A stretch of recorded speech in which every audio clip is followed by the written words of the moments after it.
Hello students, सभी का online classes chemistry with Vijendra में फिर से स्वागत है। आज हम बीएससी पार्ट थर्ड की फिजिकल केमिस्ट्री भौतिक रसायन की यूनिट फर्स्ट के बारे में बोर मॉडल के बारे में अध्ययन करेंगे। उससे पहले हम ठोसों की ऊष्माधारिता या ऊष्माधारिता के बारे में थोड़ा सा परिचय प्राप्त करेंगे। तो ऊष्माधारिता होती क्या है? ऊष्माधारिता किसी पदार्थ के टेम्परेचर को 1 डिग्री बढ़ाने के लिए आवश्यक ऊष्मा जो होती है उसको हम उसकी ऊष्माधारिता कहते हैं। यदि इसको ठोसे के परिप्रेक्ष्य में लिया जाए तो उसको हम ठोसों की ऊष्माधारिता, जैसे किसी पदार्थ की ऊष्माधारिता ये हम बता चुके हैं कि उस पदार्थ के 1 डिग्री टेम्परेचर बढ़ाने के लिए आवश्यक होती है। ठोस पदार्थों के अणु, परमाणु या आयन एक दूसरे से बहुत मजबूती से बंधे रहते हैं, ये भी हम जानते हैं। तो वो ना तो गति कर सकते हैं ना घूर्णन कर सकते हैं। अतः ठोसों की जो गतिज ऊर्जा है वो उसकी कंपन ऊर्जा के बराबर ही होती है, या उसकी कंपन ऊर्जा ही उसकी गतिज ऊर्जा होती है।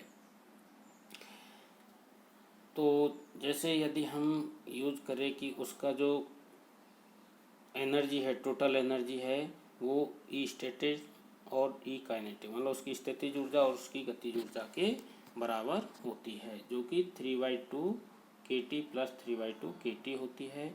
और यदि इन दोनों को जोड़ा जाए तो E = 3 kTn। n की वैल्यू यदि 1 रख दिए जाए तो E = 3 RT हमें प्राप्त होता है। तो ठोस पदार्थों के लिए यदि हम इसको दें तो Cp = Cv और Cv की वैल्यू क्या होती है? Cv की वैल्यू होती है dE/dt। तो ये वैल्यू हमें प्राप्त होती है ठोसों के लिए। परंतु आइंस्टीन ने क्वांटम सिद्धांत का उपयोग करते हुए एक नई समीकरण दी थी, Cv = 3R hν/kT² और E hν/kT। ये ठोसों के लिए ऊष्माधारिता ज्ञात करने का समीकरण है।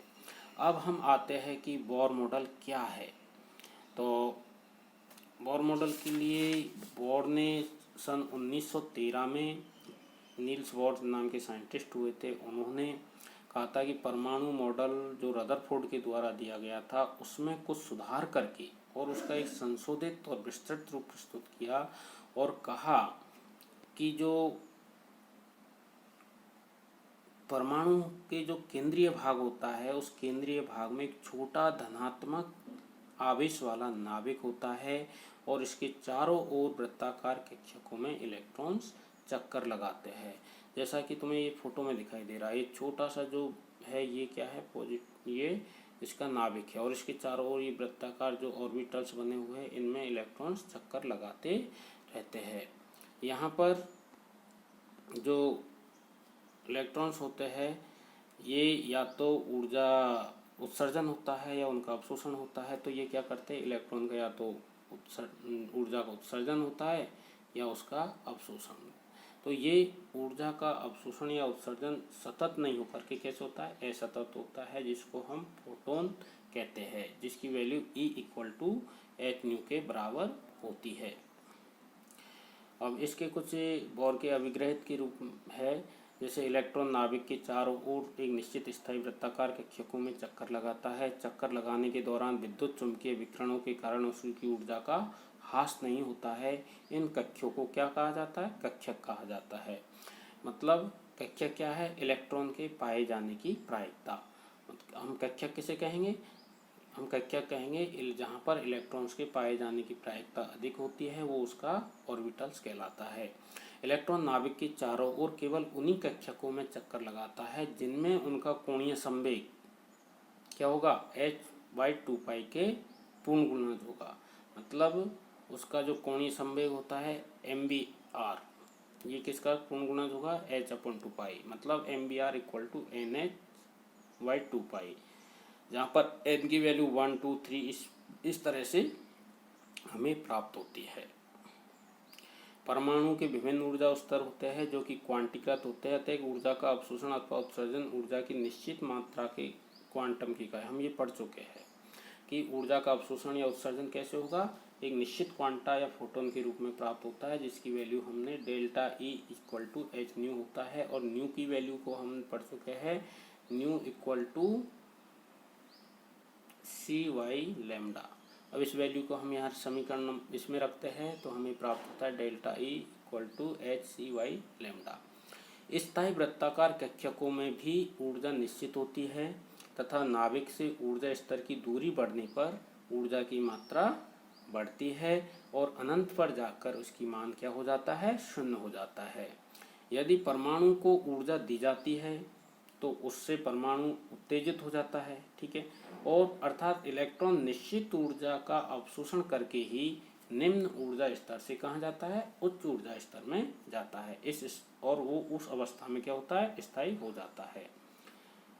अब इस बोर मॉडल को हाइड्रोजन परमाणु को समझने के लिए उसकी ऊर्जा, उसकी त्रिज्या, उसका वेग क्या होगा, उसमें उपस्थित इलेक्ट्रॉन का, इन सारी जानकारी हमें प्राप्त करने के लिए बोर के मॉडल का उपयोग हमने किया था। और हम ये जानते हैं कि हाइड्रोजन परमाणु क्या होता है, एक इलेक्ट्रॉनीय परमाणु होता है, और ये इलेक्ट्रॉनीय तंत्र क्या है, हाइड्रोजन नाभिक के चारों ओर एक वृत्ताकार कक्षक में चक्कर लगाता है। तो उस स्थिति में इस पर दो बल कार्य करते हैं। पहला बल होता है उसका स्थिर विद्युत आकर्षण बल, किसके बीच में, नाभिक और इलेक्ट्रॉन के बीच में। दूसरा होता है उसका अपकेंद्रण बल होता है, ठीक है। तो नाभिक में और इलेक्ट्रॉन के मध्य में जो स्थिर विद्युत आकर्षण बल होता है उसका जो वैल्यू होती है वो होती है K Z E square by R square होता है, और जो अपकेंद्रण बल होता है उसकी वैल्यू होती है M B square by R, ठीक है। तो ये वृत्ताकार कक्षक में चक्कर कब लगाएगा, जब इसका स्थिर वैद्युत आकर्षण बल अपकेंद्रण बल के बराबर होगा, मतलब एक दूसरे को क्या करेंगे, संतुलित करेंगे। तो उस स्थिति में क्या होगा, इसका K dot Z E square by R square equal किसके होगा, एम बी स्क्वायर आर, जो कि इसका क्या है, अपकेंद्रण बल। इसको यदि हम सॉल्व करते हैं तो हमें प्राप्त होता है R equal to K dot Z E square pi M B square. ये हमारा हो गया समीकरण नंबर 1। परंतु हम जानते हैं, क्या जानते हैं कि बोर के अभिग्रहित के अनुसार केवल इलेक्ट्रॉन उन्हीं कक्षकों में चक्कर लगा सकता है जिनका कोणीय संवेग क्या होगा, एन एच अपन 2 पाई का पूर्ण गुणज होगा। तो हमने देखा था M B R equal to H upon 2 pi, ठीक है। तो अब ये इसके लिए कर यूज करते हैं तो v इक्वल टू क्या होगा, v इक्वल टू क्या होगा, एन एच अपन 2 पाई एम आर। अब इस वैल्यू को हम समीकरण नंबर 1 में रखते हैं। समीकरण नंबर 1 में रखने पर r equal to K Z E square M N square H square multiply 4 pi square M square R square. अब ये हमें जो समीकरण प्राप्त होती है, ये हमें प्राप्त होती है r equal to N square H square dot K Z E square 4 pi square M. अब यदि k की वैल्यू हम 1 मान ले तब उस स्थिति में समीकरण हमें ये प्राप्त होती है, जिसको हम समीकरण नंबर 2 कहेंगे। यदि समीकरण 2 में ये सारी वैल्यू रख दें हम h फाई एम ई, तो हमें इसका वैल्यू हम प्राप्त कर सकते हैं कि इसकी त्रिज्या की वैल्यू क्या होगी। जैसे r equal to 0.529 multiplied N square Z angstrom में। इसी प्रकार इसकी हम ऊर्जा प्राप्त कर सकते हैं E equal to -2 pi square M Z square E 4/n square H square. अब इसमें भी फिर वैल्यू रखेंगे हम h पाई एम एन और E की वैल्यू रखेंगे तो हम इसकी कैलकुलेशन कर सकते हैं। एनर्जी केवल हमें क्या है, n की वैल्यू याद करनी, n की वैल्यू देखनी होगी, बाकी उससे हम एनर्जी प्राप्त कर सकते हैं। इसी प्रकार हम इसका इलेक्ट्रॉन का हम वेग प्राप्त कर सकते हैं।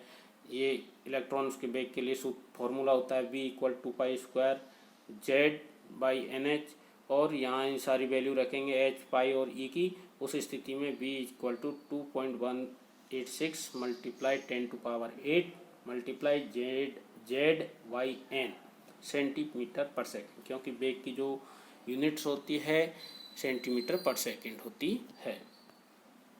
अब बोर के मॉडल के द्वारा हम हाइड्रोजन परमाणु जो होता है उसके परमाणु के स्पेक्ट्रम की व्याख्या कैसे करेंगे। हमने कहा था कि कोई इलेक्ट्रॉन निम्न ऊर्जा स्तर से उच्च ऊर्जा स्तर में या उच्च ऊर्जा स्तर से निम्न ऊर्जा स्तर में जाता है तो ऊर्जा का उत्सर्जन करेगा या अवशोषण करेगा। और ऊर्जा का उत्सर्जन या अवशोषण कैसे होता है? विकिरण के रूप में होता है। और विकिरण क्या होती है? एक निश्चित ऊर्जा पर ही निश्चित ऊर्जा के एक पैकेट या फोटोन के रूप में उसको अवशोषण या उत्सर्जन करती है। इस निश्चित ऊर्जा को हम क्या कहते हैं? फोटोन कहते हैं। और ये क्या है? सतत नहीं होकर के कैसे होते हैं? असतत होते हैं, मतलब कंटिन्यूस नहीं होकर के डिसकंटिन्यूस होते हैं। तो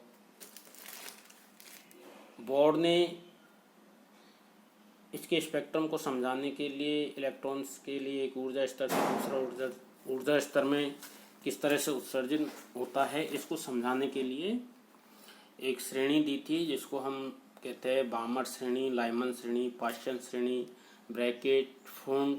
इसमें क्या होता क्या है? इसमें ये होता है, जैसे यदि हम बामर श्रेणी की बात करें तो कोई भी इलेक्ट्रॉन n इक्वल टू 1, ठीक है, और n इक्वल टू 2, 3, 4, मतलब इलेक्ट्रॉन 2, 3, 4 से n इक्वल टू 1 में यदि आता है तो कई लाइनें हमें दिखाई देती है। तो ये स्पेक्ट्रमी जो रेखाएं है, ये स्पेक्ट्रमी रेखाएं क्या कहलाती है? बामर श्रेणी की कहलाती है, ये वाली, ठीक है। यदि यही इलेक्ट्रॉन 3, 4, 5 से 2 में आता है, n इक्वल टू 2 में आता है, तो हमें इस तरह की लाइनें प्राप्त होती है, ठीक है। सॉरी, ये इस तरह की प्राप्त होती है बामर श्रेणी। लाइमन श्रेणी जब n इक्वल टू 1 हो और n1 इक्वल टू क्या हो? 1। और बामर श्रेणी जब n1 इक्वल टू 2 हो और n2 3, 4, 5 इस तरह से हो। इसी प्रकार से पाश्चन श्रेणी होती है। पाश्चन श्रेणी में जब n इक्वल टू क्या हो? n इक्वल टू हमारा हो 2 n1 और n2 इक्वल टू हो 3, 4, 5 इस तरह से हो, ठीक है। मतलब ये 3 हो, ये 4, 5 और 6 हो, ये पाश्चन श्रेणी के लिए। इसी प्रकार जो हमारी ब्रैकेट श्रेणी होती है, इसी प्रकार फुंड श्रेणी होती है, मतलब n1 की वैल्यू बढ़ती जाएगी, n2 की और ज़्यादा होती जाएगी। मतलब इलेक्ट्रॉन्स यदि n2, n3, n4, n5 से n1 जो होता है हमारा n1, जो n1 होगा हमारा ये, इसमें अगर आता है तो हो जाती है लाइमन श्रेणी। यदि n1 इक्वल टू 2 हो तो बामर श्रेणी। यदि n1 इक्वल टू 3 हो तो पाश्चन श्रेणी। n1 इक्वल टू 4 हो तो ब्रैकेट श्रेणी। और n1 यदि 5 हो तो फंड श्रेणी हम कहते हैं। इस स्थिति में मतलब n1 1, 2, 3, 4, 5 होगा और n2 क्रमशः 2, 3, 4, 5 इस तरह से होता जाएगा। तो ये हमें निश्चित प्राप्त होता है। जैसे हमें लाइमन और बामर श्रेणी है यूवी रीजन में प्राप्त होती है, बाकी की पाश्चन ब्रैकेट फंड हमें IR रीजन में प्राप्त होती है। ये तो था एक छोटा सा लाइमन स्पेक्ट्रमी रेखाएं कहाँ कैसे प्राप्त होती है, उनको हम क्या कहते हैं। अब मान के चलो कोई इलेक्ट्रॉन n इक्वल टू 2 है और n1 में आता है तो उसकी उत्सर्जित ऊर्जा क्या होगी? उसकी उत्सर्जित होगी delta E equal to E2 minus E1। लेकिन हम जानते हैं कि E की वैल्यू क्या है, अभी हम पढ़ चुके हैं। E की वैल्यू होती है -2π² mz², ये, ठीक है। अब डेल्टा E यदि हम रखें तो E2 की वैल्यू क्या होगी? E2 की वैल्यू ये होगी। और E1 की क्या होगी? E1 की ये होगी कि यहाँ पर केवल सारी चीज़ें सेम है, केवल n1 और n2 आ जाता है। अब डेल्टा E को हम सॉल्व करते हैं तो हमें ये इस प्रकार का समीकरण प्राप्त होता है, 2π² mz² E4 n1², ये यहाँ n1 नहीं है, ये 1n² माइनस 1n2², ये हमें प्राप्त होता है। और ये भी हम जानते हैं कि बोर के जो अभिग्रहित पढ़े थे कि भाई उसके जो ऊर्जा है उसके फोटोन के बराबर होती है। और फोटोन क्या है? h होता है, और न्यू की वैल्यू हम पता है c/λ होता है। तो delta E equal to h और h इक्वल टू sc/λ। अब sc/λ को हम इसको कहाँ रखेंगे? समीकरण में रखेंगे। तो ये डेल्टा E की जगह sc/λ और ये इसकी वैल्यू प्राप्त होती है। 1/, इसको फिर रीअरेंजमेंट करते हैं तो 1/λ RZ, ये समीकरण प्राप्त होती है, जहाँ पर R क्या है 2π² Me4/CH3, जो कि एक रिडबर्ग कांस्टेंट है जिसकी वैल्यू फिक्स होती है। इस तरह से हम इस समीकरण में, जो भी समीकरण नंबर है, इस समीकरण में ये सभी वैल्यू रख करके उसकी तरंग दैर्घ्य को हम प्राप्त कर सकते हैं। अब इसकी कुछ सिद्धांत की कमियां हैं। बोर सिद्धांत की क्या कमियां हैं? ये बोर सिद्धांत, जो बोर मॉडल है, वो कई स्पेक्ट्रम की व्याख्या करने के उपरांत भी कुछ कमी रह गई थी। जैसे कि बोर का परमाणु मॉडल केवल हाइड्रोजन या केवल एक इलेक्ट्रॉन वाले आयनों के लिए ही व्याख्या करता है। यदि उसमें इलेक्ट्रॉन्स ज़्यादा है तो उनकी व्याख्या नहीं कर पाता है। इसी प्रकार जब हम किसी माइक्रोस्कोप से देखते हैं तो हम ये देखते हैं कि जो हाइड्रोजन के स्पेक्ट्रम की जो रेखाएं है वो कैसी प्रतीत होती है, एकल प्रतीत होती है। लेकिन ये क्या होता है, वास्तव में कई रेखाओं का समूह होता है। तो हाइड्रोजन के सिद्धांत की संरचना की व्याख्या भी इस सिद्धांत के द्वारा नहीं कर सकते। दूसरा, यदि स्पेक्ट्रम को हम विद्युत और चुंबकीय क्षेत्र में यदि ले, तो इसमें हमें क्या है कि जो स्पेक्ट्रमी रेखा है दोबारा से विभक्त होती हुई दिखाई देती है। तो जब स्पेक्ट्रम चुंबकीय क्षेत्र में लिया जाता है और स्पेक्ट्रम विभक्त हो जाता है तो इस प्रकार के प्रभाव को हम कहते हैं जीमान प्रभाव। और यदि स्पेक्ट्रम विद्युत क्षेत्र में ले और स्पेक्ट्रम रेखाओं का और वापस से विभक्त हो जाए, उसका विपाटन हो जाता है, तो ऐसी स्थिति को हम क्या कहते हैं, स्टोर्क इफेक्ट कहते हैं। तो दो नई टर्म्स हमारे पास आई है, जीमोन इफेक्ट और स्टोर्क इफेक्ट, जिसके बारे में हम और डिटेल में अध्ययन करेंगे। तो थैंक यू डियर्स, और I hope you all enjoy this video. और हम अगली क्लासेज में हम पढ़ेंगे हाइजेनबर्ग का अनिश्चितता का सिद्धांत। तो thank you all of you.